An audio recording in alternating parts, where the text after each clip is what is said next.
What if I told you Krampus might not be just a legend, and that for centuries people claimed to see him with their own eyes? Not costumes, not festivals, not drunken parades, but something real, something that arrived in the dead of winter. Long before postcards and masks, families in the Alpine regions locked their doors on December nights, not out of tradition, but fear. They warned their children not that Krampus would scare them, but that he would take them. This creature had a name whispered with dread: Krampus. Accounts from Austria, Bavaria, and Slovenia describe the same figure again and again, despite villages being isolated from one another. A towering being with curved horns, hooves instead of feet, and chains that rattled before it appeared.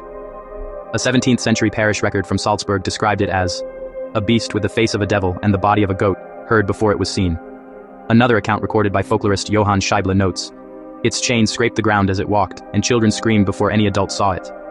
The sound of chains, parents said, meant it was already too late to hide. The most horrifying testimonies focus on what Krampus carried: a sack or wicker basket strapped to his back. Children were said to be dragged from beds and forced inside while screaming for their parents.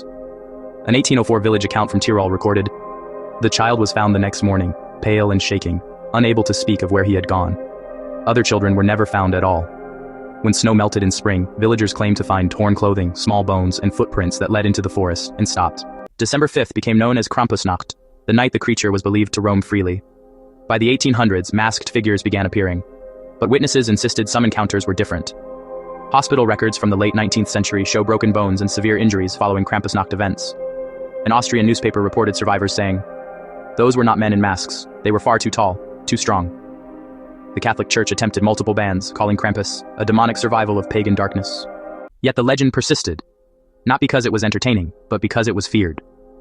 Even today, elders in Alpine villages lock their doors on December nights and refuse to speak of what they saw as children. So the question isn't whether Krampus exists as folklore, but whether the costumes came later, to explain what people were already seeing. This is KC. Thank you for listening. See you in the next one.